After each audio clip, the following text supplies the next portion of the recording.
How to write nursing care plan.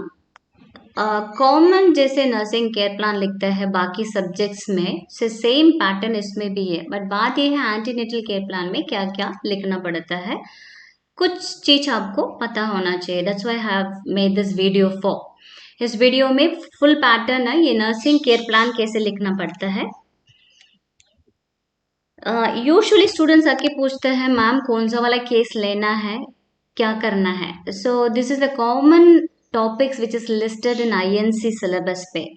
सो आपको कोई भी पेशेंट्स आ रहे हैं तो ये वाला केस को कंफर्म करना पड़ेगा इंस्ट्रक्टर से, उसके बाद आप start I mean you have to start writing the care plan. Okay, antenatal care plan हम प्री एक्लाम्पशन में लिख रहे हैं ये वाला, उसके पहले लिस्ट आउट एक बार पढ़ लेती हूँ, आपको ध्यान देना। हाइपरेमेसिस gravidarum, abortion, ectopic pregnancy, vesicular mole, unintended or mistimed pregnancy, placenta previa, abruptio placenta or trauma, anemia in pregnancy, PIH, preeclampsia, eclampsia, GDM, gestational diabetes mellitus, cardiac disease in pregnancy, pulmonary disease in pregnancy, thyrotoxicosis, STDs in pregnancy, HIV in pregnancy, RH incompatibility, urinary tract infection in pregnancy, malaria in pregnancy, appendicitis in pregnancy, acute abdomen in pregnancy, और COVID-19 in pregnancy, हाइड्रोमिनोस poly भी हो, oligo भी हो, और multiple pregnancy है, triplets भी हो, twins भी हो, और इंट्रायूट्राइन ग्रोथ रिटार्डेशन, सिमेट्रिकल और एसिमेट्रिकल जो भी हो, intrauterine foetal death, gynaecological condition pregnancy, for example cancer रहे, ब्रेस्ट कैंसर रहे, नहीं तो और कुछ भी प्रॉब्लम्स हो, ओके, फाइब्रॉइड्स रहे, mental health issues during the pregnancy, adolescence pregnancy, elderly primary और grand multiparity। सो इसमें कोई भी केस कंडीशंस आपको नर्सिंग केयर प्लान के लिए लेने का है। Okay, let we move on to the contents, क्या क्या उसमें लिखना पड़ेगा। सबसे पहले क्लाइंट आइडेंटिफिकेशन होना चाहिए, जैसे क्लाइंट का नाम है और उनका स्पाउस का नाम है, हॉस्पिटल नेम, ऑक्यूपेशन क्या है उसका, हाउस वाइफ है, टीचर है, जो भी है, टेलर है, और उसका एलएमपी कब है, तो 6 12 20 20 है ना, और उसका उम्र कितना है, बिकॉज हम लोग को टीन एज वाले और eight the same time elderly primary वाले दोनों को इम्पोर्टेंट है, इसलिए हमको नोट करना पड़ेगा। So she is nearly to the elderly primary if she is going to be the first pregnancy, I mean इस पे है तो वो प्राइमरी ग्रेविडा है, at the same time elderly primary है। उनका एजुकेशन क्या है और उनका IP number, inpatient number, नहीं तो हॉस्पिटल नंबर भी कहता है, पीरियड ऑफ जेस्टेशन कितना है अप्रोक्सीमेटली, ये हम इन्वेस्ट आई मीन जैसे आगे बढ़ते जाएंगे तो हम लोग को पीरियड ऑफ जेस्टेशन के बारे में लिखना पड़ेगा, तो पहले भी आपको लिखना इंपॉर्टेंट है। एलएमपी हो गया, एलएमपी का बेस्ड में ईडीडी है, वेरी इंपॉर्टेंट, इसमें कोई भी गलत होगा तो there marks will be reduced because very common one, ये पक्का पता होना चाहिए, being a nurse you are suppose to know this. और रिलीजन क्या है, religion actually doesn't play any role in pregnancy, so still socio economic background इस प्रकार की कुछ उन लोग को रूटीन क्या है, okay, so that you have to, some religion does not support for family planning and also, इसलिए हमको थोड़ा बहुत उसमें ध्यान देना पड़ेगा। एंड एड्रेस क्या है वो लिखना है। सेकेंडली प्रेजेंट प्रेगनेंसी में क्या क्या है, ओके, जैसे for example period of gestation कितना है, राइट, 36 वीक्स ऑफ जेस्टेशन, और so that I will tell you in the later slides. Quickening क्या है, द फर्स्ट फीटल मूवमेंट होता है वो कब होती है, 20 वीक्स, दैट मीन्स 5 महीना है, otherwise 18 weeks in multi para and primary para में आई मीन प्राइमरी ग्रेविडा में केवल 20 वीक्स में आता है। फर्स्ट ट्राइमेस्टर कुछ भी हो लिख सकते हैं, वहाँ क्या कंप्लेंट्स था प्रेजेंट प्रेगनेंसी में, ओके, बहुत ज़्यादा ही वो एडमिट हो गया, राइट, अनीमिया हो गया, कुछ भी हो वो लिख सकते हैं, अदरवाइज अनइवेंटफुल, कुछ ऐसे बड़ा चीज़ नहीं है तो it is okay, fine, she is all well, normal जगह पे अनइवेंटफुल लिखना इंपॉर्टेंट है। सेकेंड ट्राइमेस्टर भी अनइवेंटफुल है, थर्ड ट्राइमेस्टर भी अनइवेंटफुल है। ऑब्स्टेटिकल स्कोर है, कई वीडियोस इसमें बना के रखा है, आगे आप देख सकते हैं। सो ग्राविडा यहाँ पर 3 है, पैरा डिलीवरी हुआ नहीं उसको अभी, ये तो प्रेजेंट प्रेगनेंसी के साथ आ रही है, अबॉर्शन उसको 2 हो चुकी है, और लिविंग बेबीज कुछ भी नहीं है। यूज ऑफ कॉन्ट्रासेप्टिव यूज कर रही है नहीं कर रही है, very very important. So here it is no. Tetanus toxoid कब लगाइए? Okay, TD, that is tetanus toxoid plus diphtheria. ये कब लगाना पड़ता है? जैसे प्रेगनेंसी डायग्नोस कंफर्म हो जाती है तो तुरंत उसको लगाना है. And probably the most best time is 4th और 5th मंथ पे. ओके, बीच में दो दो इंजेक्शन के बीच में 1 महीना गैप होना चाहिए. सो यहाँ 15/6 लिखा है तो 1 महीने के बाद 15/7 में उसको दूसरा इंजेक्शन दिया. तो याद रखना 4 सप्ताह बीच में गैप होना चाहिए. On any medications usually iron, folic acid देता है, कैल्शियम देता है, उसके अलावा कोई दवाई नहीं देता है. फिर भी आपको उसको लिख सकते हैं, सपोज इनके she is getting it. So next है माइनर एलिमेंट्स. माइनर एलिमेंट्स में ना माइनर डिसऑर्डर्स ऑफ प्रेगनेंसी पे है. सो नोजिया और नोजिया एंड वॉमिटिंग. ये नोजिया क्यों होती है, वॉमिटिंग क्यों होती है? क्योंकि HCG hormone, HCG human chorionic hormone, ये प्रेगनेंसी में फर्स्ट ट्राइमेस्टर में मतलब पहला 12 सप्ताह का प्रेगनेंसी पे ये वाला ज्यादा मात्रा में प्रोड्यूस होती है. उसके कारण से उनको नोजिया होगी और वॉमिटिंग होगी. ये कब होगी? दोनों साथ साथ होगी. वो स्पेशली सुबह उठने के बाद यूजुअली उनको पूरा एकदम मॉर्निंग सिकनेस कहते हैं इसको, दोनों को, नोजिया वॉमिटिंग को, स्पेशली प्रेगनेंसी पे. सो व्हाट हैपेंस इज वो कॉन्सेंट्रेटेड हो जाता है ना 12 बजे के बाद, तो कोई पानी नहीं पीता है, इसलिए उनका पूरा कॉन्सेंट्रेटेड कारण से उसको वॉमिटिंग और नोजिया होता है. सो इन दैट केस उनको एनकरेज करना चाहिए कुछ अच्छा चीज खाने के लिए. और उनका जो जैसे कुछ लोग को पेस्ट वगैरह प्रॉब्लम होता है ना, तो वो सब कुछ अवॉइड करके उनको कुछ खाना चाहिए. बट रिमेम्बर इसमें B1 और B6 का जो मेडिसिन बहुत बहुत इंपॉर्टेंट है. बिकॉज ये वॉमिट करते करते करते क्या होता है, हमारे उनका शरीर से वो माइक्रो न्यूट्रिएंट्स निकल जाती है, विटामिन एंड मिनरल्स. सो याद रखना उसका विटामिन B1 और B6 इंपॉर्टेंट है. सो वो प्रेजेंट है या नहीं है वो लिखना पड़ेगा. सपोज प्रेजेंट है तो you have to give an health education, इसलिए मैंने बोला उसका B1 और B6 सप्लीमेंट्स उस समय में बहुत इंपॉर्टेंट है. बैक क्यों होती है? क्योंकि प्रेगनेंसी का समय में क्या होता है, एक हार्मोन्स, बहुत ढेर सारा हार्मोन्स प्रोड्यूस होती है. सो उसमें रिलैक्सन होती है. रिलैक्सन क्या करेगा? रिलैक्स करेगा, मतलब लैक्सिसिटी भी बोलते हैं उसको.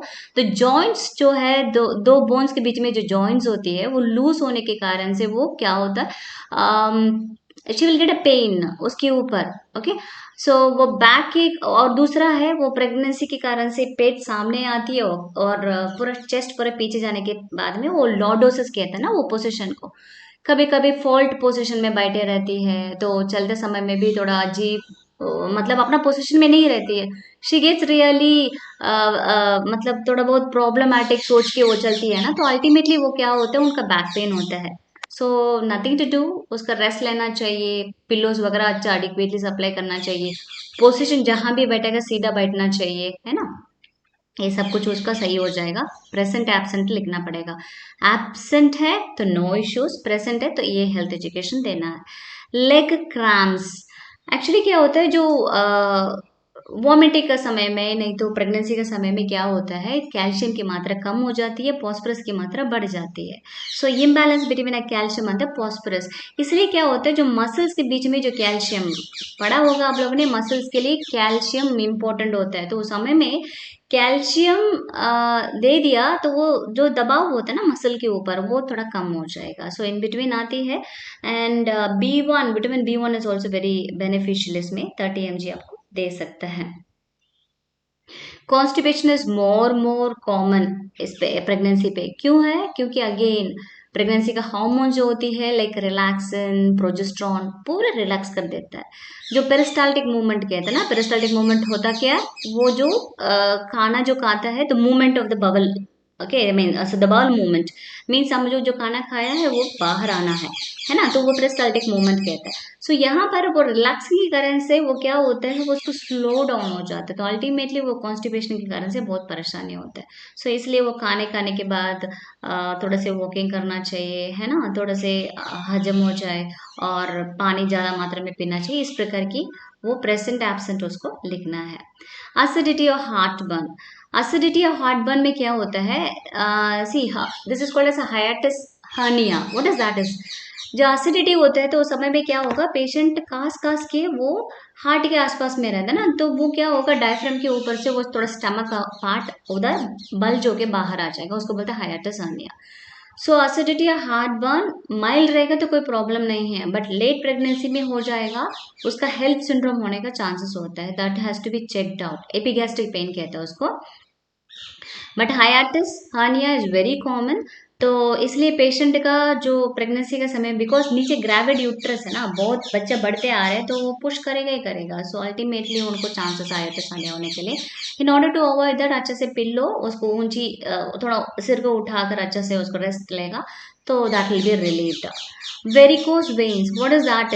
इट इज एनलार्ज्ड वेन्स बोलते हैं ना, इट इज डायलेटेड वेन्स, मतलब जो वेन, जो ब्लड है जो पैर से, ओके, जो नीचे से, ओके, एक्सट्रीमिटी से वो ऊपर हार्ट में लेके आना चाहिए था, बट बात ये उसको स्लो होने के कारण से वो हार्ट में नहीं पहुंच रहा है। सो वो जब धीरे धीरे आ रही है तो समय में क्या होगा, जो वेन पूरा डायलेट हो जाएगा, ट्विस्ट हो जाएगा। सो वेरिकोस वेन्स होता है।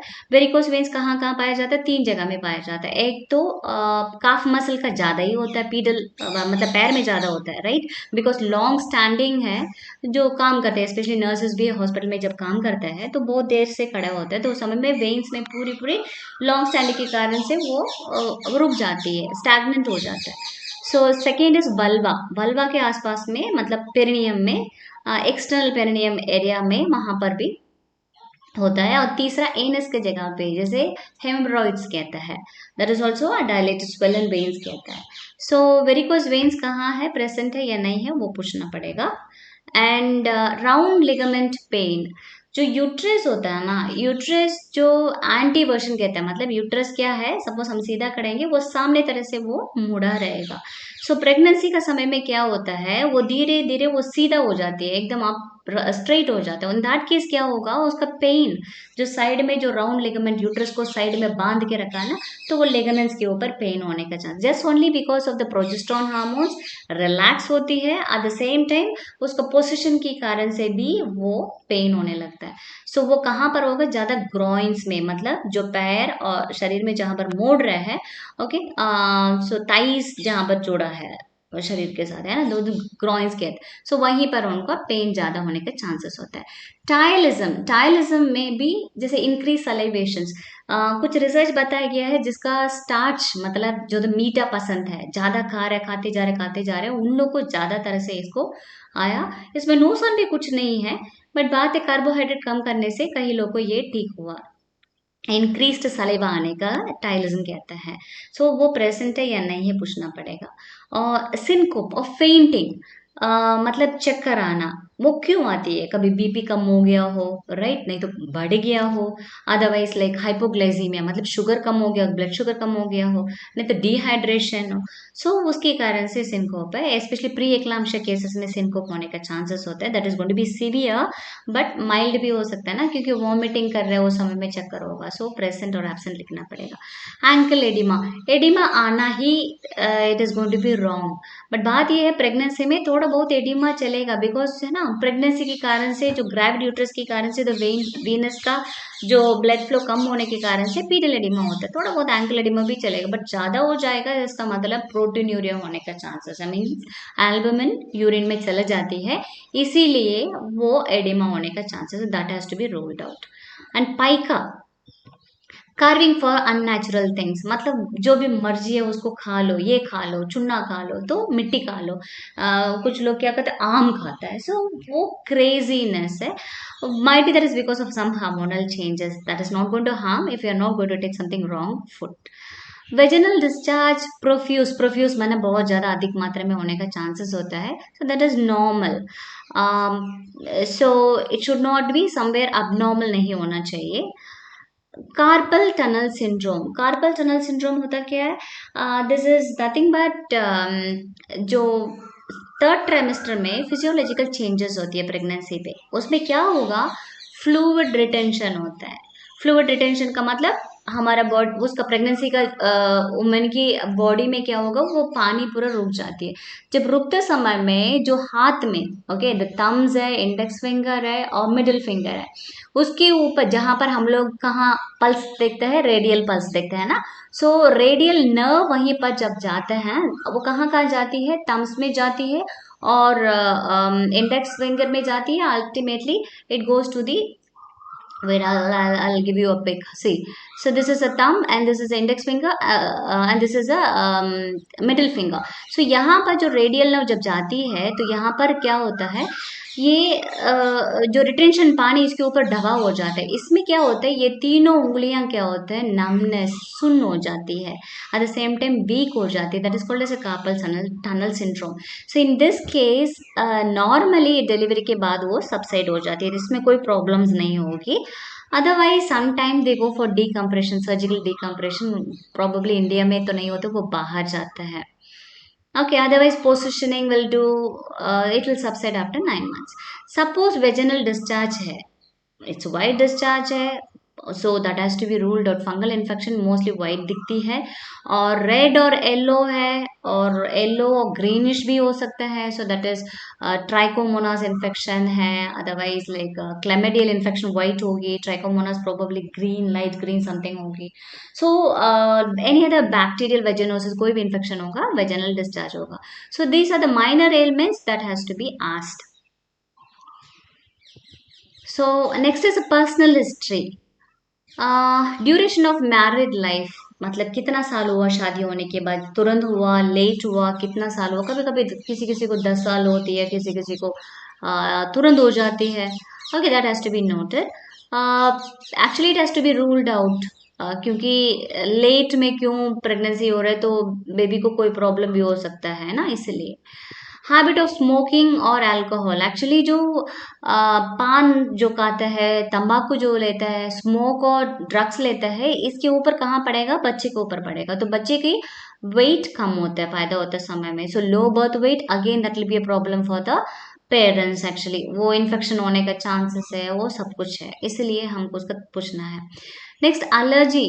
Allergy to the sulfonyl drugs. Sulfonyl drugs होता क्या है, oral hypoglycaemic agents. Oral hypoglycaemic agents का मतलब, ग्लाइसेमिक मतलब शुगर है ना, सो डायबिटिक ड्रग्स को कहता है. सो डायबिटिक ड्रग्स में सल्फोनाइल ड्रग्स होती है, जो पैंक्रिया से वो, what you call it at, pancreas से वो निकलती है, इंसुलिन थोड़ा बहुत निकलने के लिए हेल्प करता है, that is called sulfonyl drugs. So diabetic patient में ये होगा, राइट. सो क्योंकि वो लोग दवाई लेंगे तो उसमें एलर्जिक होना चांसेस है, लाइक ग्लेबन क्लमाइड और glimepiride, this drugs which is related to the sulfonyl drugs, so वो एलर्जी होता है. Okay, penicillin also certain people have allergy. That has to be written very clearly in the chart. Okay, in North में penicillin बहुत कम चलती है, but in South में I have seen many people, I mean many drugs penicillin related use होती है. In mid India भी मैंने देखा, सो वहाँ भी चलता है. Okay, so penicillin is a very risky drug, but very good, safe and effective drug also if it is not going to be an allergic. So किसी किसी को आईवी दे दिया पेंसिलिन में, स्पॉट में खत्म हो जाने के चांसेस होते हैं. तो उसके लिए test drugs, I mean test dose देना पड़ेगा, ठीक है. 4 आर्म में थोड़े से टेस्ट देके उसका करना पड़ेगा. Pollens test, dust test, asthma में भी कुछ हो रहा है तो वो भी लिखना पड़ेगा. Is there is going to be, asthma में डस्ट एलर्जी होता है ना, तो ये सब कुछ आपको लिखना है. इनफर्टिलिटी ट्रीटमेंट हुआ नहीं हुआ. इनफर्टिलिटी ट्रीटमेंट फॉर एग्जाम्पल, किसी किसी को 7 साल हो गया, 10 साल हो गया, उनकी इनफर्टिलिटी ट्रीटमेंट होती है. For what is that, artificial reproductive technology जो भी यूज करता है ना, zygote, intrafallopian tube transfer, embryo transfer, इस प्रकार की जो भी मेथड्स यूज किया है वो पर्टिकुलरली मेंशन करना पड़ेगा. सपोज नहीं है, स्पॉन्टेनियसली कंसीव किया है, वो भी लिखना है. Contraceptive used, for examples OCPs, oral contraceptive pills होता है ना, जो मालायन, माला डी, गर्भ निरोधक खोलियां कहते हैं ना, तो वही वाला यूज किया नहीं किया है, वो पूछना है. और इंट्रा यूट्राइन कॉपर डिवाइस, कभी कभी IUCD रहते ही क्या करता है कि कभी प्रेगनेंसी हो जाता है, so you need to ask them whether they are pregnant with that one. Next is medical surgical history हुआ, बहुत इंपॉर्टेंट है, ऑपरेशन करते समय में बहुत इंपॉर्टेंट है, specially in case if need caesarean section. So pulmonary TB है तो उनको भी होने का चांसेस होता है, बच्चे को भी, है ना, और इन्फेक्ट भी होने का चांसेस है. Pyelonephritis, it is renal pelvis, मतलब किडनी में, रीनल पेल्विस के एरिया में पूरा व्हाट इज दैट, सूजन हो गया. सो पाइलोनेफ्राइटिस हो रहा है तो ऑलरेडी उसको किडनी प्रॉब्लम है, तो अभी बेबी का भी बर्डन लेना है, तो वॉल्यूम बढ़ेगा ना, तो एट द सेम टाइम उसको चांसेस है फेलियर में जाने के लिए भी, that has to be asked.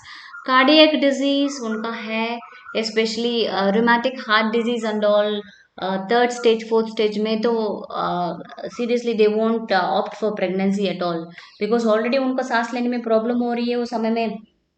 So how will she will take care of the baby also, right? So again maternal death पहुंचने तक है, इसलिए उसको पूछना है.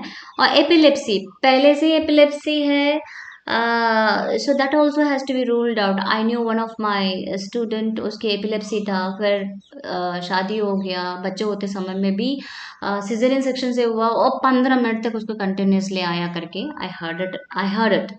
ओके, सो एपिलेप्सी पे ड्रग्स पे है तो very important to know about it. Hypertension already है, उसको पूछना पड़ेगा कितना बीपी है. ओके, एंड HIV है. एंड स्पेशली हाइपरटेंशन क्यों पूछना पड़ेगा डिलीवरी का समय में, दैट्स मोर इम्पोर्टेंट. उस समय में बीपी मेंटेन नहीं करेगा तो पेशेंट को कन्वल्शंस भी होने का, माने फिट्स भी होने का चांसेस होते हैं. HIV पॉजिटिव है, सो सिजेरियन सेक्शन के लिए पूछेगा. तो HIV पहले से पॉजिटिव है, ये पक्का ओवरलोड भी हो सकता है ड्यूरिंग प्रेगनेंसी. साइकेट्रिक इलनेस है, there is one history, one patient मैंने जानती हूँ.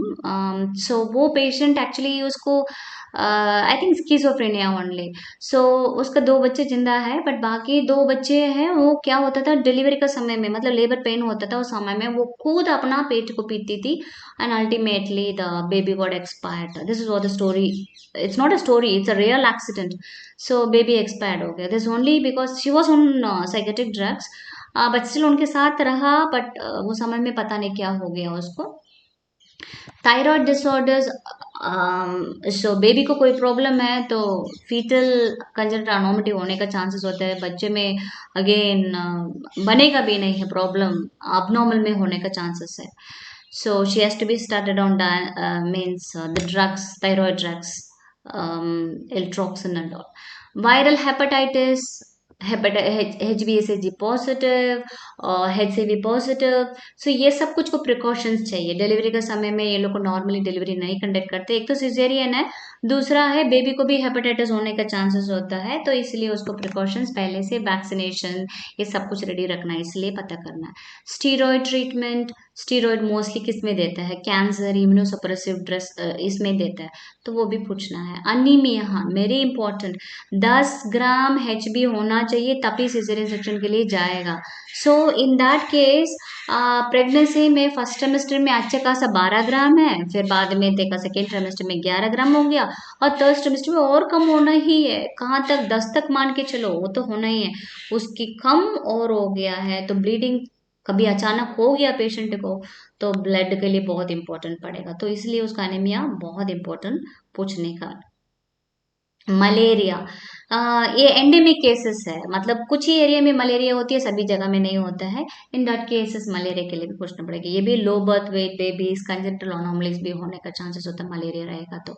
डायबिटीज मदर की, जो बच्चे बड़े होते हैं, मैं बोला मैक्रोसोमिक बेबीज कहता है. So I assisted one of the case where I did my under graduation. So उसमें मैंने 4.25 ग्राम्स थे उसका. सो 4 किलो 1.25 ग्राम की थी, वो इतना था. कंसल्टेंट साथ में थे तो अच्छे से उसको डिलीवर करते समय मदद किया, बट बात ये टेर तोड़ा तो होते ही है. सो डायबिटीज मदर की मैक्रोसोमिक बड़े होते हैं, एट द सेम टाइम बच्चे पैदा होने के बाद क्या होगा, हाइपोग्लाइसीमिया होगा. That is the only thing you are suppose to know. So आप है नहीं, है पूछना पड़ेगा. एंड ब्लड ट्रांसफ्यूशन, सो कई कहानियां हैं, सेलिब्रिटीज फिल्म एक्टर्स लोग को ब्लड ट्रांसफ्यूजन हो गया, हेपेटाइटिस हो गया, हेपेटाइटिस HbSAg पॉजिटिव हो गया.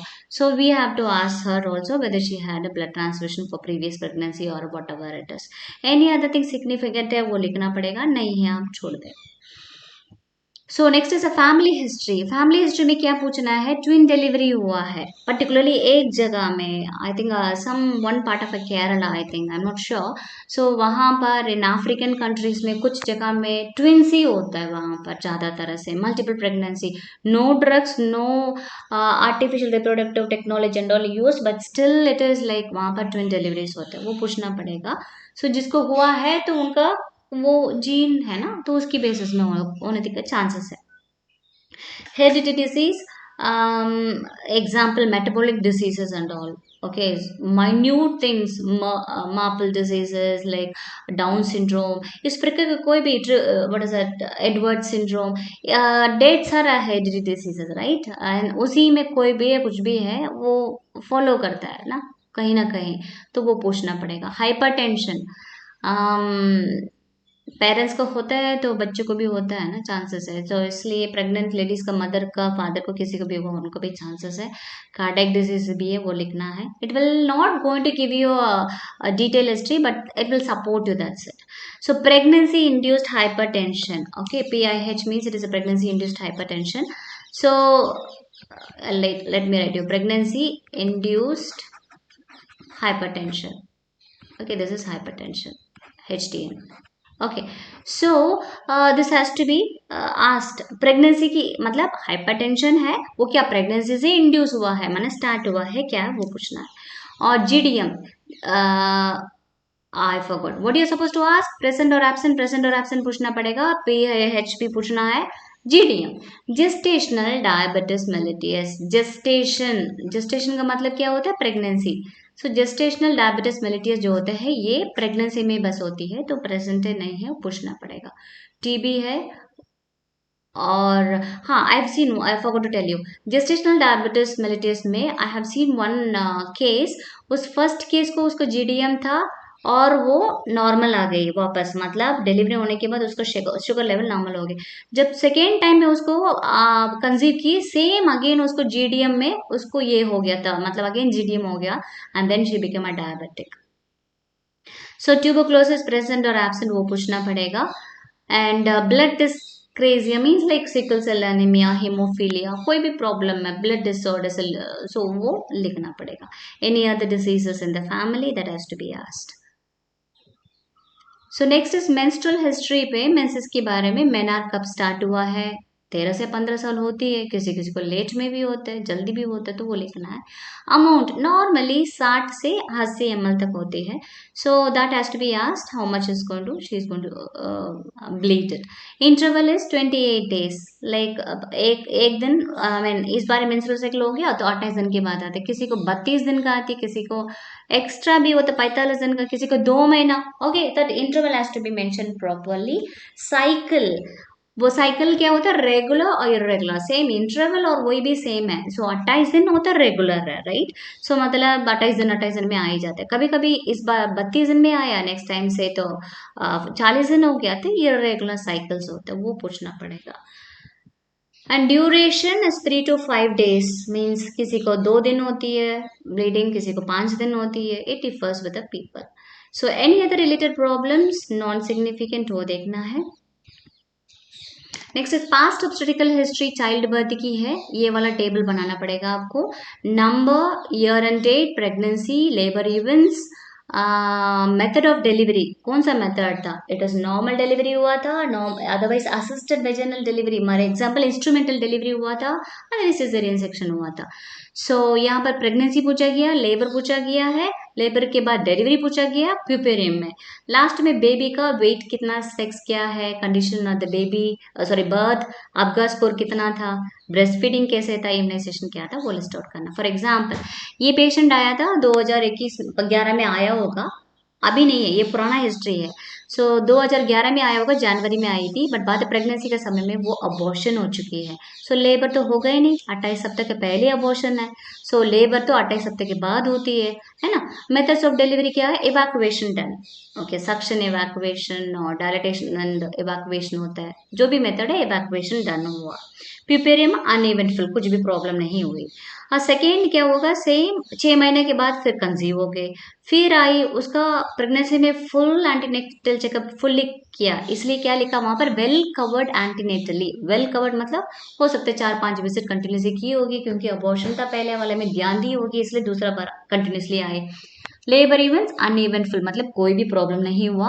एंड मेथड ऑफ डिलीवरी क्या था, spontaneous vaginal, that is NVD कहते हैं ना, नॉर्मल वेजिनल डिलीवरी, स्पॉन्टेनियसली हुआ. एंड प्यूपेरियम अनइवेंटफुल हो गया. बेबी क्या था, बेबी लड़का हुआ, वेट 2.6 kg था, बच्चा पैदा होने के बाद रो दिया.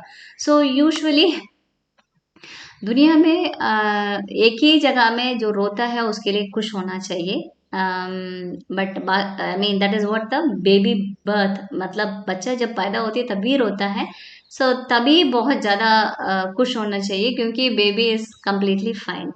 ब्रेस्ट फेड 6 महीना, okay that is exclusive breast feeding कहते हैं ना 6 महीना का, वो लिखना है अलाइव एंड वेल।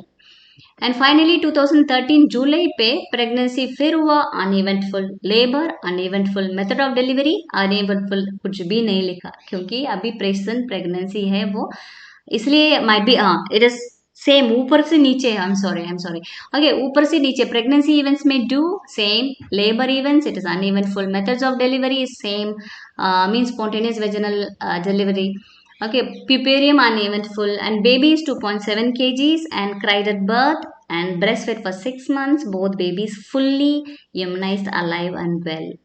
So ये है, हो गया past obstetrical history child birth के बारे में। ये चार्ट तो बनाना पड़ेगा, plus eight the same time ये भी लिखना पड़ेगा या क्या प्रीवियस डिलीवरी में पोस्टमार्टम हेमरेज हुआ है या नहीं है। पोस्टमार्टम हेमरेज क्या होता है, वो पैड जो सैनिटरी पैड है वो मतलब 5 मिनट के अंदर में बिक जाती है, उसको बोलते हैं PPH, postmortem haemorrhage, immediately delivery के बाद, है ना। तो वो पोस्टमार्टम हेमरेज था, नहीं तो स्टिल बर्थ था प्रीवियस में, क्योंकि पिछले किसी किसी को बीओएच कहता है ना, जो बच्चा पैदा होता है मर जाता है, सो कंटिन्यूसली उसको 2-3 बच्चा, ऐसी भी मैंने कई केसेस को देखा, तो इसलिए हमको पता करना पड़ेगा क्योंकि हम लोग को केयरफुल सुपरविजन करना पड़ेगा।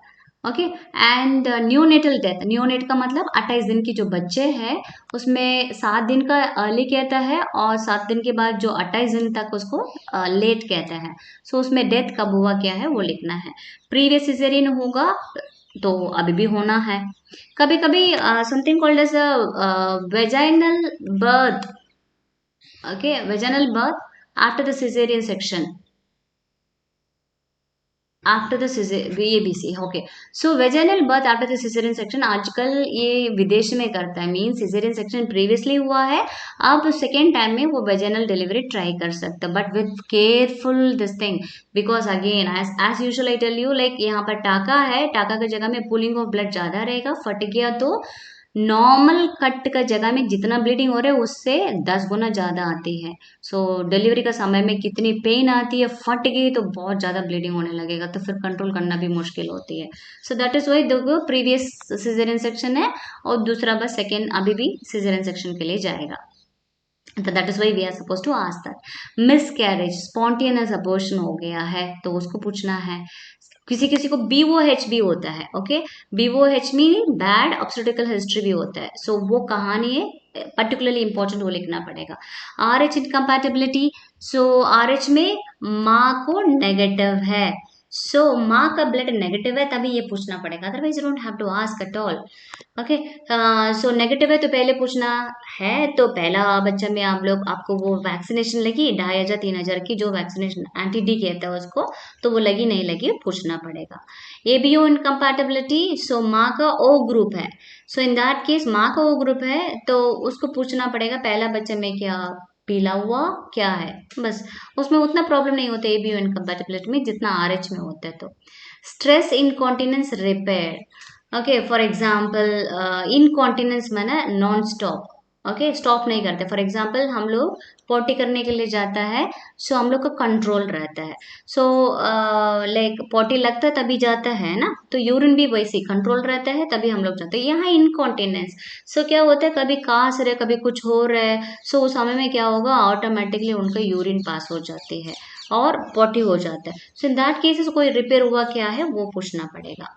myomectomy, okay, myom meaning it is nothing but it is muscles, where's my cursor is, okay here it is, okay myo means it is muscles, okay ectomy माने it is surgical removal है ये, right, okay, okay surgical removal कहता है, so वहां पर जो uterine muscles, okay that is called as myometrium कहता है ना, तो वहां पर कोई ऑपरेशन हुआ है या नहीं हुआ है वो पूछना पड़ेगा। पेरिनियल टेयर, पेरिनियल टेयर मीनिंग जो जो यहाँ पर सी दिस इज एनस, यहाँ पर जो वल्वा होती है यहाँ से सीधा फट के आती है ना, सपोज यहाँ पर फटी है तो फर्स्ट डिग्री कहते हैं, सेकेंड डिग्री यहाँ आधा अधूरा होती है, और थर्ड डिग्री यहाँ पर पहुंच गया, और फोर्थ डिग्री यहाँ तक पूरी पहुंच गया, सो वो कहता है पेरनियल टेयर। यूजली जो एपिसोड में नहीं देते उसमें ज्यादातर होने के चांसेस है, तो वो पूछना पड़ेगा। वैसे ही को vaginal fistula. So suppose this is going to be rectum, okay, and this is vagina, this is uterus, and here it is going to be a bladder. So आप वल्वा पलटी करके इधर देखेंगे, पहले यूरिथ्रा आएगा, एंड यहाँ पर वेजना आएगा, यहाँ पर एनस आएगा। सो यहाँ की जो ब्लैडर और इसका जो फिस्टुला है, फिस्टुला मीनिंग क्या है, it is abnormal connection between the two organs. So ये एक ब्लैडर का कनेक्शन है, यहाँ ये वेजना का कनेक्शन है। सो वैसे को किसको कहता है, ब्लैडर को। सो यहाँ से कनेक्शन होने के कारण से यूरिन कहाँ आएगा, वेजना के थ्रू आएगा, तो वो रिपेयर हुआ क्या है वो पूछना पड़ेगा। एपिसोड में that is an incision delivery का समय में दे, तो वो पूछना पड़ेगा था या नहीं। So non significant if any otherwise कुछ है आप लिखना है। So report of an antenatal visit of the current pregnancy में इस प्रकार की चार्ट बनाना पड़ेगा। You have to fill it like this. For example पहले डेट है, डेट में कौन सा डेट है, हाइट कितना था, सो वो हाइट तो बदलेगा नहीं, it will be same, but weight बदलेगा। ओके, फर्स्ट ट्राइमेस्टर में 1 किलो, सेकेंड ट्राइमेस्टर में 5 किलो, तीसरा में तो 5 किलो। एल्बम में नील होना चाहिए, यहाँ पर ट्रेस चलेगा, बट 1+2+ चल जाएगा, 2+, ओके 2+ चल जाएगा, इसका मतलब वो यूरिन लॉस में जा रही है। शुगर नील है, इसका मतलब डायबिटीज नहीं है। बीपी यहाँ नॉर्मल है, थोड़ा से बड़ी है ना। FHR पहला वाले में आई तब नहीं मिला होगा, क्योंकि वो 3 महीने के पहले रहा होगा, ये 5वां महीने में आई होगी, तो इसलिए FHR मिली। और पोस्ट पीरियड ऑफ जेस्टेशन देखो यहाँ 16 सप्ताह, ये 5वां महीना में आई, इसलिए यहाँ पे FHR मिला। फंडल हाइट है वो चेक करना पड़ेगा। सो 17 यूजुअली इवन नंबर्स में आती है, सो यहाँ 20 है, fine. Abdominal girth umbilicus to umbilicus check करता है, सो वो बढ़ना चाहिए। सो प्रेगनेंसी जब टोटल हो गया तो 100 सेंटीमीटर तक आएगा। प्रेजेंटेशन कौन सा वाला, बेबी का पार्ट है लोअर पोल में है, वो बच्चे का हेड है, दैट इज सेफेलिक है। पोजीशन क्या है, it is left occipito anterior है। सो रिमार्क्स वो लिखना पड़ेगा, this is the report. And physical examination पे है, ये सब लिखना पड़ेगा, जैसे वाइटल्स है, BP 120/80, this is general examination. Generally also we are suppose to check patient pregnant है, इसका मतलब प्रेगनेंसी बस चेक नहीं करना, बिकॉज जनरल का प्रॉब्लम भी प्रेगनेंसी में आने का चांसेस होता है, that's why we are suppose to check. So BP 120/80 mmHg, heart rate is 88 per minute, respiratory 24 पर मिनट। आजकल SpO2 भी चेक करना पड़ेगा कोविड के कारण से। ओके, सो कोविड की SpO2 कितना नॉर्मल होना चाहिए, 95% होना चाहिए, उसका अबव होना चाहिए। 95 के नीचे है तो ऑक्सीजन वगैरह लगाना शुरू करना पड़ेगा। Okay, temperature is also important, because hyper pyrexia, hyper means ज्यादा, पायरेक्सिया मैंने फीवर, डिलीवर पेशेंट के लिए नहीं कर सकता है। सो एंटीनेटल मदर को होना ही नहीं चाहिए, क्योंकि इन्फेक्शन के कारण से आता है, वो चेक करना पड़ेगा। बिल्ट मतलब न्यूट्रिशन कैसे था, क्या मोटा था, एवरेज था, पतला था। सो इसके बेसिस में हम BMI भी फाइंड कर सकते हैं। हाइट कितना है, 148 सेंटीमीटर, 145 के ऊपर होगा। शॉर्ट स्टेचर नहीं है, शॉर्ट स्टेचर है तो स्मॉल पेल्विस होने का चांसेस है। वेट 50 kg से इट इज फाइन।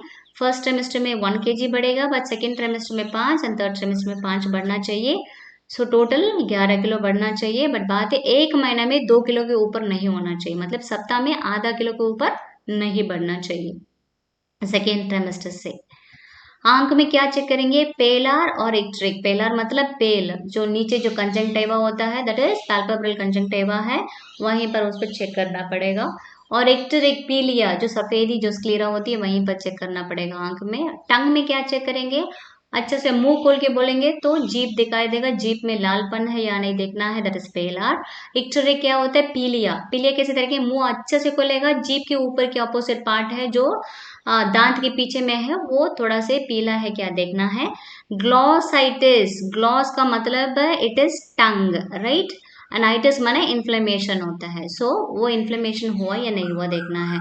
यूजुअली ये कभी कभी विटामिन B के कारण से, कमी कारण से भी होता है, बट ये ग्लॉसाइटिस वगैरह है और स्टोमाटाइटिस भी होता है, वो दोनों रहेगा, इन्फेक्शन होने का चांसेस होता है। सो अल्टीमेटली प्यूपेरी में उसके असर पड़ेगा।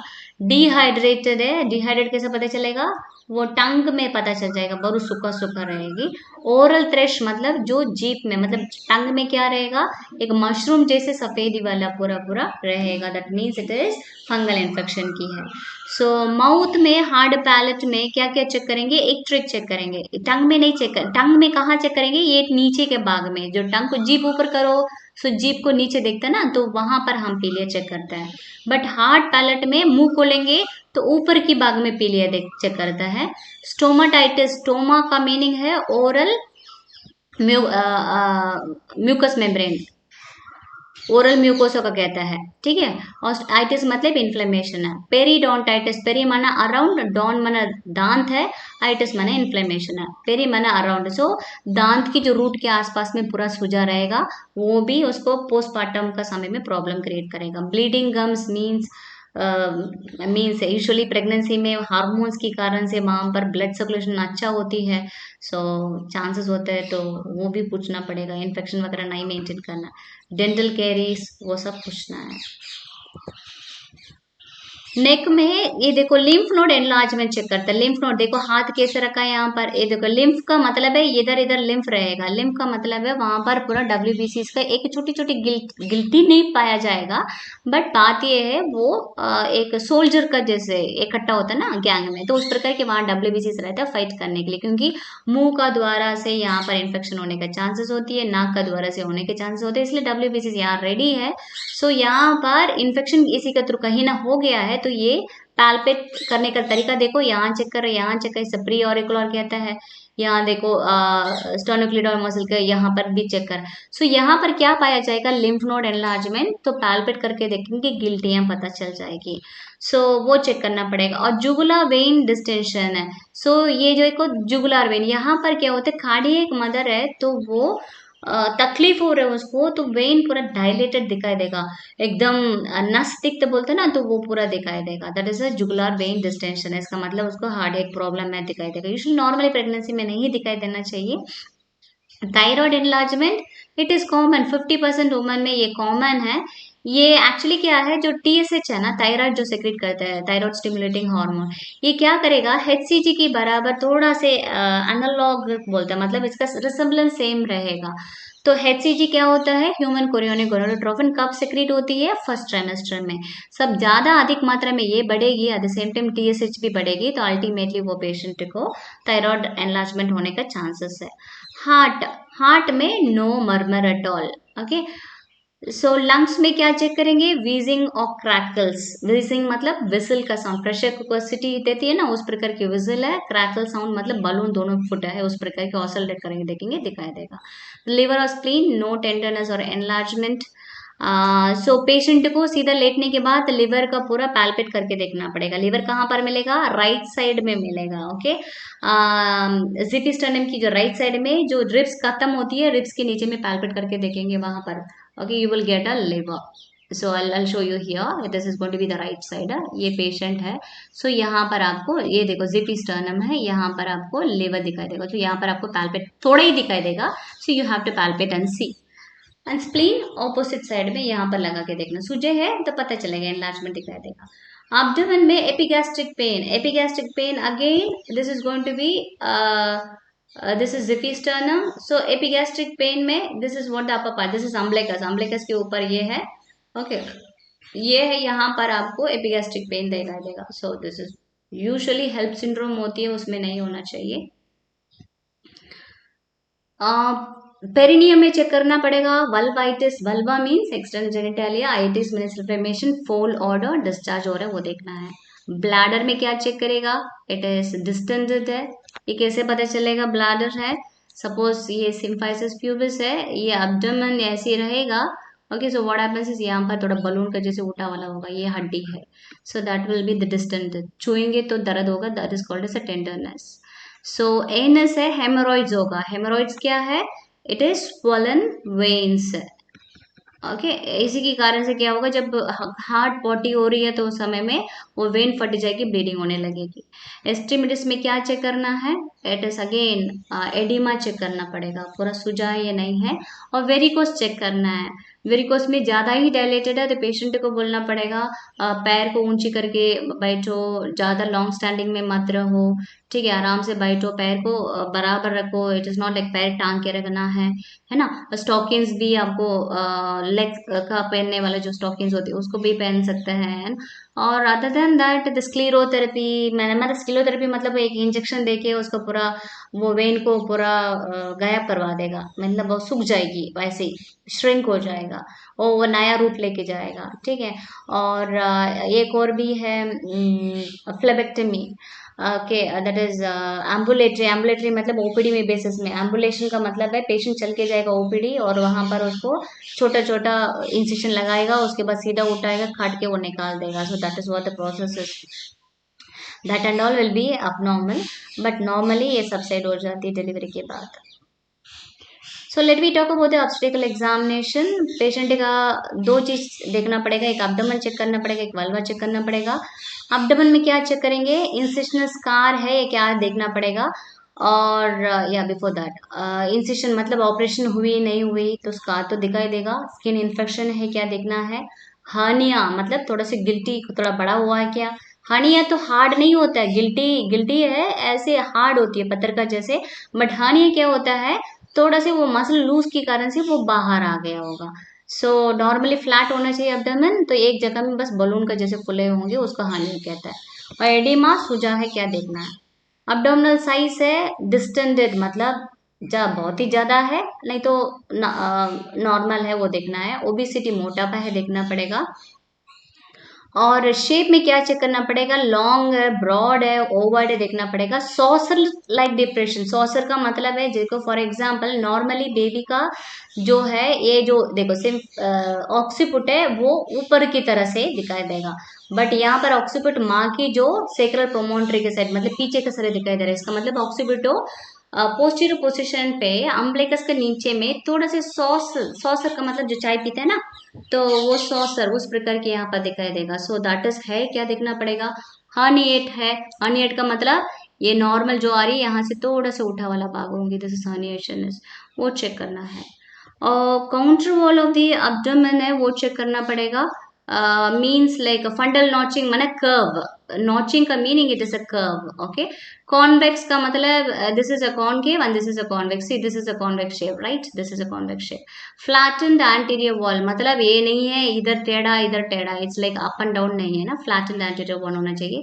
सिलिंड्रिकल, सिलेंडर ऊपर और नीचे से सीधा होती है। स्पेरिकल मतलब गोल होती है, इस प्रकार की गोल होगी पॉलीहाइड्रोमनियस में, वो देखना पड़ेगा।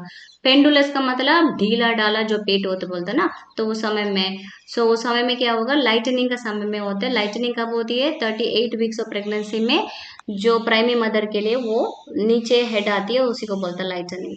फीटल मूवमेंट किसको बोलता है, it's like fetal movement is usually पांचवा महीना में होती है, और there is a daily fetal movement कहता है। सो डेली फीटल मूवमेंट क्या होता है, सुबह से लेकर शाम तक आपको बीच में सुबह दोपहर और शाम को एक एक घंटा में पेशेंट को बोलना है कितना किक मार रहा है। सो उस प्रकार की मारेगा वो 3 घंटा में, मतलब सुबह 1 घंटा, दोपहर में 1 घंटा और शाम को 1 घंटा, 3 घंटा हो गया। और 3 घंटे में जितने काउंट्स मिलते हैं मल्टीप्लाई करना पड़ेगा इंटू 4, 4 मल्टीप्लाई करेंगे जितना आ रहा है 10 के नीचे में नहीं आना चाहिए। स्किन का चेंजेस है जो लीनिया नायग्रा होती है, और ये है स्ट्राया ग्रेविडेरियम है। और इंसिशनल मार्क्स अगेन चेक करना पड़ेगा, इन्फेक्शन को चेक करना पड़ेगा। वल्वा में एडिमा हुआ है, इन्फेक्शन है। और म्यूको पुरुलेंट, म्यूको मतलब इस म्यूकस, पुरुलेंट मतलब पस है, सो वो डिस्चार्ज हुआ नहीं हुआ, वेजनल ब्लीडिंग है। और वेरिकोसिटिस मतलब वही डायलेटेड वेन्स होती है, वो है या नहीं देखना है, this is called inspection, obstetrical inspection में। So next let we talk about palpations abdominal grips में क्या क्या है। देखो फंडल ग्रिप फर्स्ट लियोपोड कहता है, lateral grip second Leopold, umbilical grip भी कहते हैं उसको। थर्ड है पॉलिक्स ग्रिप्स और थर्ड लियोपोड कहता है, that's the first pelvic grip कहता है। एंड द फोर्थ लियोपोड मैनूवर कहते हैं उसको pelvic grip, that is the second pelvic grip कहते हैं इसको। फाइनली जो फर्स्ट वाला जो होता है देखो इस प्रकार की चेक करना पड़ेगा, जो हाथ कहाँ पर है, सो जिपिस्टर्नम के नीचे में हाथ लगाया है। सो उस समय में क्या है, see before that before that what I want to tell you is यहाँ पर 32 वीक्स से लेकर 36 वीक्स तक बच्चे का पोजीशन फिक्स हो जाती है। तो इसलिए दे से 36 वीक्स के बाद आपको चेक करना पड़ेगा पोजीशन के लिए, कौन सा पोजीशन वो परमानेंट हो गया, तभी वो डिलीवरी का समय में हम पक्का बोल सकते हैं ये वाला प्रेजेंटेशन है। सो बट बात यह है, एंटीनेटल पैल्पेशन करते समय में एंटीनेटल जो भी कर रहे हैं आपको 28 वीक्स के ऊपर वाला पेशेंट की करना पड़ेगा, उसके पहले वो एंटीनेटल पैल्पेशन नहीं होगी। Okay fine.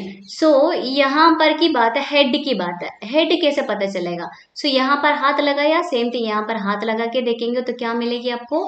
हार्ड हेड तो हार्ड है, राइट? ओके, राउंड, या of course it is round and smooth, देखो कंटिन्यूअस है, it is continuous and uniform है, it is like like to बीच बीच में गैप नहीं है। कंसिस्टेंसी मीन्स इट इज मतलब जो थिकनेस, मतलब it is continuous. Mobile, head को यहाँ पर पकड़ के घूमेंगे, देखो यहाँ पर स्पेस है, यहाँ पर स्पेस है, सो क्या होगा? इजिली मोबाइल हो जाएगा। बेलॉटमेंट, बेलॉटमेंट का मतलब हाथ एक दो लगाएंगे यहाँ पर, थोड़ा पुश करेंगे तो क्या होगा? सिर आराम से मूव करेगा। So this is what is head का। So what about the breech? So this is what the breech is, right? So ये ब्रीच प्रेजेंटेशन है। ब्रीच प्रेजेंटेशन में क्या होगा? जो फंडल ग्रिप है, this is called as a fundal grip. So यहाँ पर पैल्पेट करके देखेंगे, नंबर 1 क्या होगा? लार्ज नोडुलर मास, मास दिखाई देगा, बिकॉज ये हार्ड था क्योंकि हड्डी थे, ये क्या है? ये सॉफ्ट है, राइट? ये सरफेस क्या होगा? ये अनइवन होगा, मतलब कमर कमर ऐसी होती है ना, तो आप पैल्पेट करके देखेंगे तो ये अनइवन होगा। एंड आप पुश करेंगे ना, जगह साइड में है नहीं, ये तो फुल हो गया, साइड में ऊपर जगह है बट साइड में जगह नहीं है, that is why it is non ballottable. Ballotted मतलब एक साइड में धक्का देगा तो वो मूव होना चाहिए। Not very mobile, this are just the breech. Okay, fundal grip तो हो गया, हम लोग पढ़ लिया। अभी let we talk about the lateral grip. Lateral grip के पहले I wanted to tell you only one thing is abdominal palpation है, ये कॉन्ट्रा इंडिकेटेड केस में प्लासेंटा प्रीविया में आप थोड़ा से हैंडल करेगा, अल्टीमेटली वो अगेन ब्लीडिंग होगी। प्री रप्चर ऑफ मेम्ब्रेन, वो भी ऑलरेडी उसको लीकिंग हो रही है, ब्लीडिंग हो रही है, छूना नहीं पेशेंट को, छू दिया क्या होगा? तो पेशेंट को और भी ज्यादा होने लगेगा। So make sure that you are not going to touch the patients and not going to do the palpation in case if she's going to bleed or if she's going to leak. So abdominal palpation 36 weeks के बाद ही confirm पता चलेगा हाँ कौन सा presentation delivery के समय में होगा, बट 8 वीक्स के पहले वो फायदा नहीं है। ये लैटरल ग्रिप होती है, ये देखो साइड में हाथ रखा, ये क्या कर रही है? यहाँ पर पुश कर रहा है, एक इधर पुश करने के बाद ये पैल्पेट कर रहा है। सो पीठ में ये क्या कंटिन्यूस दिखाई देगा? Okay, so it is smooth, what smooth curved resistant mass and this is called as a feet, it's continuous it is। But बात ये सामने क्या होता है? नोब्स, नोब्स का जैसे, नोब्स माने irregular shape.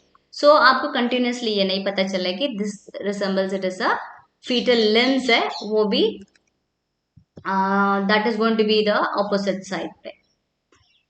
Okay, this is polygrip. Actually polygrip में दो प्रकार की जो होती है, सो यूजुअली दो means like polygrip 1 that is a first pelvic grip भी बोलते हैं, उसके बाद दूसरा भी बोलता है।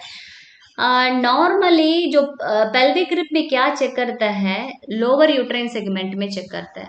Okay, this is what, C this is a lower uterine segment, यही चेक कर रहा है। यहाँ पर क्या चेक करेगा? बच्चा ऊपर जा रहा है, नीचे आ रहा है, कहाँ फिक्स हुआ, यही देखा जाएगा। सो यहाँ पर सपोज सिम्फाइसिस प्यूबिस है, राइट? यहाँ पर जो बाउंड्री है, सो ये सिर जब नीचे आते आते रहता है, सो यहाँ पर उसको काउंट 5/5 देंगे और नीचे नीचे आते रहेगा, इट इज 0/5 देंगे, इट इज 4/5। सो ये देखो, ये तंब लगा के रखा, यहाँ पर देखो ये वाला इंडेक्स फिंगर, सो उसके बीच में जो है उसको ग्रास पकड़ रहा है। पकड़ने के बाद क्या होगा? तो उसमें एक पकड़ मिलने के बाद तो बच्चे को सिर अंदर घुसा है नहीं घुसा है वो दिखाई देगा, वो मूव करेगा इधर उधर, इसका मतलब हेड फिक्स नहीं है, otherwise it is fixed. So pelvic grip 4th लियोपॉड कहता है। एंड इसमें बस पेशेंट का देखो, हाथ देखो, ये अब पेशेंट का पेल्विस देके खड़ा होना पड़ेगा। ओके, मीन्स पेशेंट को पैर देके खड़ा होना पड़ेगा, ये दोनों हाथ को यहाँ लगाना है। सपोज ये एंगेज्ड हो गया, ये अंदर हो गया, तो दोनों हाथ जोड़ेंगे नहीं, अलग ही रहेगा, तो इसको बोलते हैं एंगेज्ड। सपोज इन केस ये दोनों हाथ जुड़ गया, ये भी जुड़ गया, ये भी जुड़ गया, इसका मतलब सिम्फाइसिस प्यूबिस के ऊपर जुड़ गया, इसका मतलब वो कन्वर्ज्ड है। कन्वर्ज्ड का मीनिंग अभी तक वो एंगेजमेंट नहीं हुआ। सो इसका फाइंडिंग्स में क्या क्या लिखना पड़ेगा? ये 36 वीक्स का है। दिस इज फंडल हाइट का रूल है। इसको कौन दिया गया? मैकडोनाल्ड रूल कहते हैं इसको। So don't get confuse, this is a McDonald rule is given by this. And दो ही याद रखना पड़ेगा, ये सिम्फाइसिस प्यूबिस के ऊपर 12 सप्ताह, अम्बिलिकस के ऊपर it is 20 weeks. This is commonly generally यहाँ 24 दिया गया है, but make sure that you going to remember as 20 weeks only. ये फंडल हाइट जो चेक करता है इंच टिप्स में, सेंटीमीटर्स में चेक करता है। सो हाथ में चेक करेगा तो वो क्या होती है? सो वो भी जेस्टेशनल एज है। सो फंडल फर्स्ट ग्रिप, जो फंडल फंडल ग्रिप हम लोग चेक करते हैं, वही इसी को चेक करता है।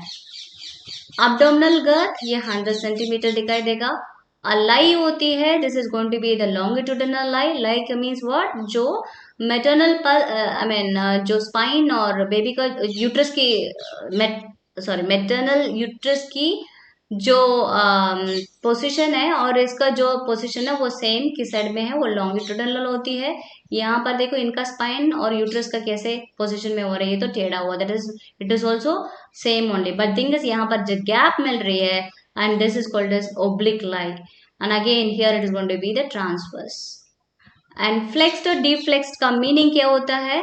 ये देखो सिर में ये पूरा जुड़ा है, यहाँ पर नो गैप, चिन्ह और दिस थिंग, बट ये चिन्ह और हाथ चेस्ट में बीच में थोड़ा गैप आ गया, सो इट इज डीफ्लेक्स्ड होता है। ओके, दिस इज फ्लेक्स्ड है। सो यहाँ पर पूरी इस इज डीफ्लेक्स्ड है, एंड फेस में तो एंटायरली डीफ्लेक्स्ड है। प्रेजेंटेशन में ये तो सेफालिक तो है ही, यहाँ तो ये तो पता ही है, राइट। और ब्रीच, ये वाला ब्रीच प्रेजेंटेशन है। Breach means it's like sacrum नीचे रहेगा, राइट। ये कंप्लीट ब्रीच है जो पैर मोड़ के बैठता है, बट पैर ऊपर करेगा उसको फ्रंट ब्रीच कहते हैं। Okay, this is incomplete breach भी कहते हैं। कभी फुट नीचे रहेगा उसको फुटलिंग भी कहते हैं। और शोल्डर प्रेजेंटेशन होती है। और next one is position. Position क्या है? बेबी का फीटल पार्ट कौन सा पोजिशन पेल्विस में रहता है? So this is occiput anterior, this is occiput posterior, left right, so it depends upon the position. So common क्या होता है? एल्बो ये, आर्बो ये, यही लिखना पड़ेगा। एंगेजमेंट क्या है? इट इज एंगेज्ड और नॉट एंगेज्ड। एंगेज्ड का मीनिंग कैसे पता चलेगा? जो सिम्फाइसिस प्यूबिस होती है उसकी जो नीचे एंगेज नहीं होती है और उसको ऊपर यहाँ पर 5 उंगली, देखो यहाँ पर गया नहीं है ये, पर सपोज यहाँ पर हाथ पकड़ लिया तो क्या होगा? यहाँ आधा तो अंदर घुस गया, इसलिए 2/5 दिया गया। सो यहाँ पर ये और अंदर घुस गया, so I mean this is same, this is the same over here is 2/5, so fully अंदर घुस गया, it is going to be the 5/5 it is, so means it is fully engaged. So auscultation, FHR foetal heart rate कई प्रकार के तरीका है। ये actually ये सामने दिखाई दिया, this is actually wrong picture. So usually बच्चे को जो हेड है, हेड के नीचे में यहाँ से पीछे में देखेंगे तो यहीं पर लगाते हैं, तो क्योंकि usually we can identify the heart beat easily. So ये सामने है तो पोजिशन बदल रहा है। एंड दूसरा जो है इसको ट्रांसड्यूसर कहता है। ये ट्रांसड्यूसर यहाँ पर कंट्रैक्शन, कंट्रैक्शन कहाँ होती है? एक pacemaker of the uterus पे, सो एक साइड से यहाँ से निकलेगा, this will spread like this, and ultimately you will be able to find it out. And this is another method, Doppler method में आप चेक कर सकते हैं, इसमें हार्ट रेट दिखाई देगी। एंड दिस इज स्टेथोस्कोप, ये वाला जो है ये बेल है, और दिस इज डायफ्राम। यूजुअली इसमें थोड़ा सा साउंड ज्यादा इधर उधर आने का चांसेस होता है, सो यूजुअली इसको मोड़ कर इसको इस साइड में चेक किया जाता है। And apart from that this is also another method, with पिना स्टेथोस्कोप भी चेक कर सकते हैं। सो oh, this is wrong recording. It is 140 to 120 to 160 beats per minute इसको होना चाहिए। और अगेन यूट्रिन कंट्रैक्शंस है, हाथ लगा के चेक करना पड़ेगा। सो प्रेजेंट है, सपोज वो 10 मिनट में कितना बार हो रहा है वो चेक करना पड़ेगा। एब्सेंट है तो एब्सेंट लिखना है। And now alarming signs of antenatal, ये भी लिखना पड़ेगा एनसीपी में। क्या क्या है? Let we do it very fast. Okay, frontal headache और ऑक्सीपिटल हेडेक। ऑक्सीपिटल मतलब जो पीठ में रहता, मीन जो हेड की जो बैक में रहता है वो। ब्लड डिविजन, धुंधलापन प्रीक्लाम्सिया में होता है। गिडीनेस, बीपी बढ़ जाती है नहीं तो कम हो जाती है, उसमें होती है। कन्वल्शंस एक्लाम्सिया में होती है। अबनॉर्मल यूट्राइन कंट्रैक्शंस कभी कम हो जाएगी, कभी ज़्यादा हो जाएगी, है ना। तो वो देखना पड़ेगा। एंड वेजिनल ब्लीडिंग होती है 28 वीक्स के पहले होती है, अर्ली ब्लीडिंग कहते हैं, एंड लेट ब्लीडिंग भी कहते हैं 28 वीक्स के बाद। और लीकिंग पर वजना भी होती है, राइट। रप्चर तो होना नहीं चाहिए, सेकेंड स्टेज में ही होना चाहिए, rupture of membranes. Oedema, it is wrong typing, it is ankle, okay। और अनसाका, अनसाका मैंने पूरा बॉडी में सूजन हो जाती है। Premature labour pain means 37 weeks हुआ नहीं है, उसके पहले हो गया। Epigastric pain, so haemolysis, elevated liver enzymes, low platelet count होती है, ये वाला डिसीज होने के चांसेस होते हैं। एपिगैस्ट्रिक पेन अचानक छोड़ना नहीं चाहिए। हाइपरेमेसिस, बहुत ज़्यादा अधिक वॉमिटिंग। हाइपर पायरेक्सिया, सो 100.4 डिग्री के ऊपर हो गया फ़ारेनहीट, इसको हाइपर पायरेक्सिया कहता है। Oliguria, urine less than 400 ml। Dysuria, painful urination होती है। रिड्यूस्ड फीटल मूवमेंट, 12 घंटा में 10 की काउंट नीचे है। पेल और येलोइश आइज, पेल आर मतलब अनीमिया के लिए, येलो है तो इसका मतलब जॉन्डिस है। काफ मसल पेन होती है, तो काफ मसल ह्यूमन साइन कहता है, डीवीटी का वो रिजेंबल करता है। सो any other this thing, any other, okay, so it is non significant. So let be talk about high risk में कोई ये है, इसमें हमको टिक करना पड़ेगा क्या क्या है। एल्डरली प्राइम, ये तो 30 उम्र के ऊपर होता है, वो है या नहीं है। शॉर्ट स्टेचर 140 सेंटीमीटर के नीचे है नहीं। थ्रेटेंड अबॉर्शन मीन्स थोड़ा सा ब्लीडिंग हुआ बट बात है बच्चे को दिल धड़कन है, सो एक ही अबॉर्शन में जो बच्चा जिंदा रह सकता है वो। एपीएच मतलब antepartum haemorrhage is like 28 weeks के बाद जो ब्लीडिंग होती है, डिलीवरी के पहले जो होती है, and that is called as APH में दो कंडीशन आते हैं, pre eclampsia and premature separation of placenta, that is called as abruptio placenta. Malpresentation होती है, जैसे ब्रीच होती है, कॉर्ड प्रेजेंटेशन, हैंड प्रेजेंटेशन, इस प्रकार की जो अबनॉर्मल प्रेजेंटेशन होती है। प्री एक्लाम्शिया, बीपी बढ़ा रहता है, ओके, कन्वर्शंस भी आती है। मल्टीपल प्रेगनेंसी, 2 और अधिक बच्चे होते हैं। ओलिगो और पॉलीहाइड्रोमनियास मीन्स कम अम्नियोटिक फ्लूइड है, नहीं तो ज़्यादा अम्नियोटिक फ्लूइड है। प्रीवियस स्टिल बर्थ जो होती है, ओके, स्टिल बर्थ मतलब पैदा होते होते बच्चे जिंदा नहीं रहते। आईयूडी, इंट्रा यूट्राइन डेथ हो गया है पैदा होने के पहले ही। Anaemia, less than 7 to mean it is less than 10 grams of haemoglobin. Elderly grand multipara, grand multipara, okay, grand means it is 4 बच्चे को ऊपर जो पैदा करते हैं उसको बोलता है। Manual removal of placenta previous time में हुआ है तो कारण क्या है वो पता करना पड़ेगा। Any history of prolong labour, 18 घंटा नहीं तो 24 घंटे के ऊपर है, ओके, हमारा जीवोआई बोलते 24 घंटे के ऊपर जो है प्रोलॉन्ग लेबर कहते हैं, बट यूजुअली 18 घंटा है, कुछ किताबों में 14 घंटा भी लिखा रहेगा। ओके, प्रीवियस सीजरियन सेक्शन है वो भी। इंस्ट्रूमेंटल डिलीवरी हुआ था वो भी। और pregnancy associated with any medical illness like example cardiac disease, anaemia और हाइपरटेंशन, डायबिटीज, जो भी हो, ट्यूबरकुलोसिस, हेपेटाइटिस, कुछ भी हो तो वो भी रिस्क में आ गया। एनी अदर है, so that has to be mentioned. So any present complaints है, उनके पास क्या प्रॉब्लम है, suppose in case, okay, back pain है वो है पूछना पड़ेगा। ऑनसेट में कितना सप्ताह हुआ, मतलब कब शुरुआत हुआ, 2 सप्ताह के पहले हुआ, कब हुआ। ड्यूरेशन कितना था, इट इज लाइक 20 से 30 मिनट तक प्रतिदिन आती है, नहीं तो कभी कभी आती है, so that is what duration है। सीवियरिटी माइल्ड, मॉडरेट और सीवियर होता है। प्रोग्रेस, क्या वो रिलीफ हो गया, जैसे वॉकिंग कर लिया सब सही हो गया, खाना पीना खा लिया तो ये बंद कर दिया ये हो गया, बोलता है ना, तो वो प्रोग्रेस कैसे हुआ वो देखना पड़ेगा। यूज ऑफ मेडिकेशन, कभी दर्द होता है तो क्या करेगा, डाइक्लोफिनाक खा लेता है, so according to the doctor's prescription. So present complaints लिखना है। So next what you are suppose to write is investigations, lab investigations में क्या क्या। हीमोग्लोबिन इट इज 12 ग्राम और कम है क्या है। Blood sugar 120 mg per decilitre. Blood group B negative है, यहाँ ध्यान देना पड़ेगा, राइट। और HIV positive negative, HbSAg positive negative, VDRL reactive non reactive, urine albumin nil, trace 1+2+3+4+5+ भी होते हैं, बट 3+ के ऊपर है इसका मतलब, 2+ के ऊपर है इसका मतलब अलार्मिंग है, तो हमको पेशेंट को ध्यान देना पड़ेगा। Urine sugar is also 2+, 1 nil, trace 1+2+3+, so diabetes होने का, मीन जेस्टेशनल डायबिटीज के लिए रूल आउट करना पड़ेगा। सो इसके अलावा भी मलेरियल टेस्ट भी करता है। ओके, दिस पैंडेमिक एक ही जगह में करेगा, तो it differs with the places and other things. And बाकी स्पेसिफिकली वो लोग कोई भी इन्वेस्टिगेशन एंटीबॉडीज वो चेक करने लगेगा। सो यूएसजी में क्या लिखेंगे, singleton foetus with FHR 140 beat per minute. और जेस्टेशनल एज भी यूजुअली लिखा रहता है, इट इज लाइक 40 वीक्स और 30 वीक्स जो भी है वो लिखा रहेगा, वो भी लिखना पड़ेगा इसमें। एंड बाकी इन्वेस्टिगेशंस कुछ एक्स्ट्रा है, इस फॉर्मेट में लिखना पड़ेगा। Okay, name of the investigation, so this is what you are suppose to write all this investigations over here. Okay, and this what the normal values is, patient को क्या हुआ यहाँ पर आपको लिखना पड़ेगा। एंड ड्रग चार्ट लिखना पड़ेगा। So what is the trade name of the drug is, for example the patient is getting nifedipine. Okay, nifedipine ले रहे हैं, राइट। सो नाम ही निफेडिपिन रहेगा, नहीं तो उसको ट्रेड नेम और कुछ रहेगा, है ना। टैब निफेडिपिन लिख दिया, एक्शन उसका क्या है वो लिखना है, और उसका डोज कितना है, हो सकता है 10 mg है, और पर ओरल हो सकता है। इंडिकेशन क्या है, बीपी ज्यादा है, राइट। सो कॉन्ट्रा इंडिकेशन क्या है, okay, you can't continue overdose and all. Sometimes monitoring BP and all is very very important in that, right?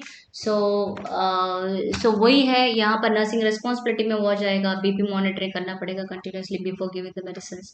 Okay, and if it is going to be very high, it has to be reported, तो उसका basis में लिखना पड़ेगा। जब when you are going to write it, make sure that you are going to learn something and you are going to write it.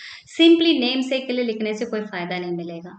Okay, adverse reaction, इसका side effects क्या है वो भी आपको, few reactions specially related to the drug. So वो क्या commonly पूछना भी पड़ेगा स्टाफ से, वो कॉमनली हुआ होगा, इवन फिजिशियन से पूछ सकते हैं वहां पर, GR से पूछ सकते हैं। So it will be beneficial for you. So बाकी नेक्स्ट टाइम में आपको देखभाल करते समय में वो यूजफुल होगा। सो this is a drug chart, जो भी पेशेंट को मिल रहा है वो लिखना पड़ेगा। नेक्स्ट इज नर्सिंग मैनेजमेंट में सबसे पहले identification of needs and problems. Needs है, ओके, नीड्स का मतलब क्या होता है, फॉर एग्जांपल जो प्रेग्नेंट वुमन है तो उसका क्या क्या नीड है, टीकाकरण लगना पड़ेगा, राइट, खाना पीना ध्यान देना पड़ेगा, वो नीड है। प्रॉब्लम का मतलब है वो क्या समस्या से फेस कर रहे हैं।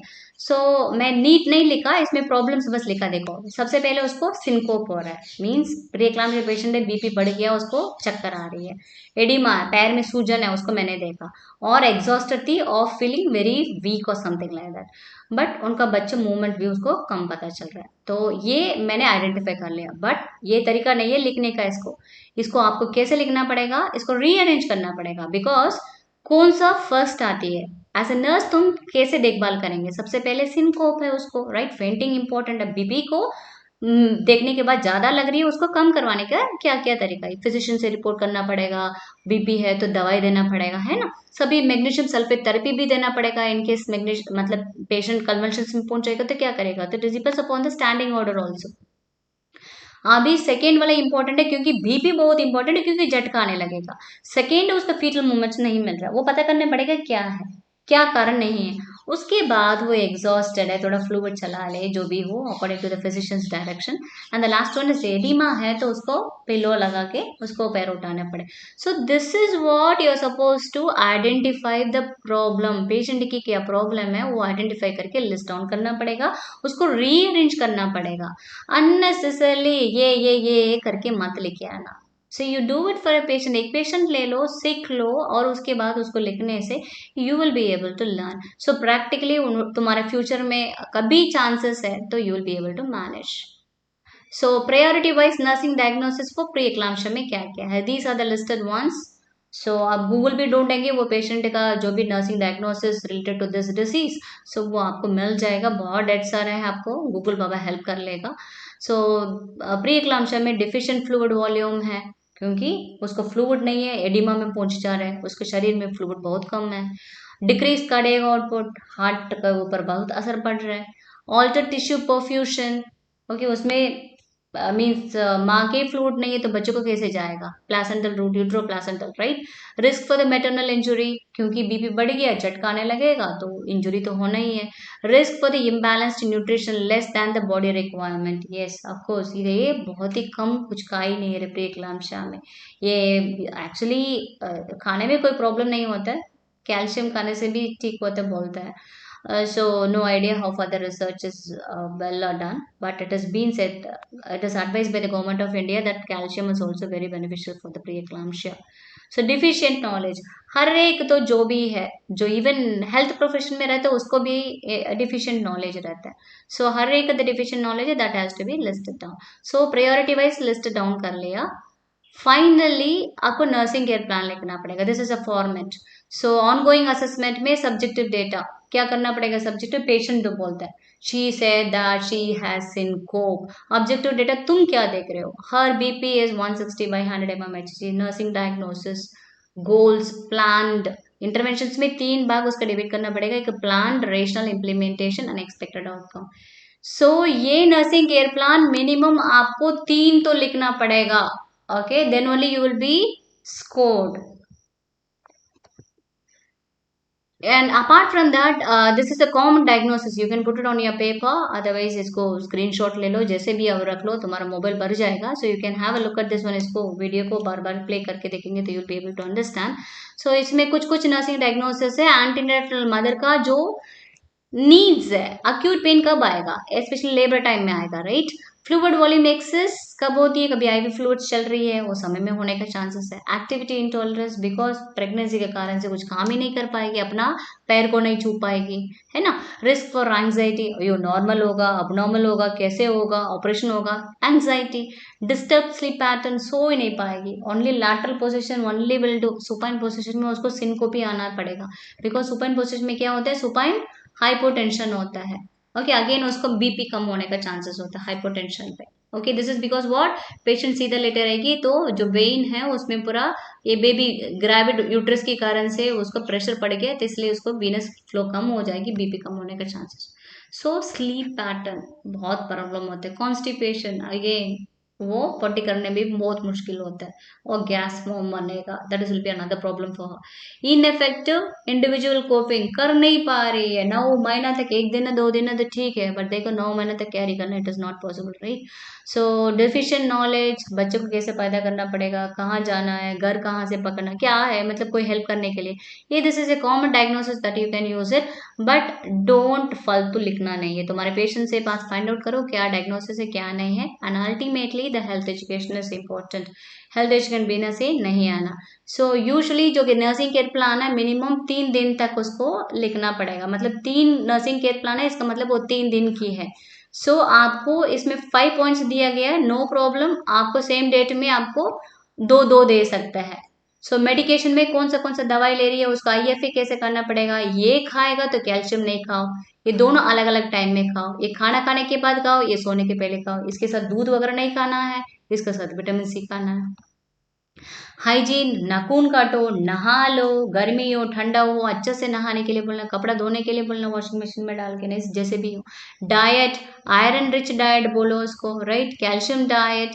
I give you a link about health education में क्या क्या पेशेंट को सिखाना पड़ेगा. This is based on safe motherhood. Next video में मैं अपलोड करूंगी. I give you link later on this, उसको भी देख लेना. एक्सरसाइज, जैसे प्रेगनेंसी में कौन सा एक्सरसाइज करना पड़ेगा उसको, राइट. ज्यादा करेगी तो जिल्ली फट जाएगा, मीन्स रप्चर ऑफ मेम्ब्रेन हो जाएगा. सो ध्यान देके उसको करना पड़ेगा. एंड फॉलो अप कब आना पड़ेगा, 2 वीक्स का बाद, 3 वीक्स के बाद, 1 मंथ के बाद कब आना पड़ेगा. So this is all about the health education. So this is all about the nursing care plan. Top to bottom जैसे फॉर्मेट है उस फॉर्मेट में आपको लिखेंगे, और उसमें लिख के आएगा, मीनिंगफुली लिख के आएगा. So you will get a very good score. And I think ये NCP का है. तो same format for nursing care study as well as nursing case presentation. So वो फॉर्मेट भी I soon upload it, but I won't go in detail because ये nursing care plan सबसे पहले कर दिया. सो बाकी जो पर्टिकुलरली छुट्टा है वही बस उसमें इंक्लूड करेंगे. एंड आगे पीछे है, बट फिर भी the whole video will have the format top to bottom आपको देखना पड़ेगा. Okay, and that's all up to this.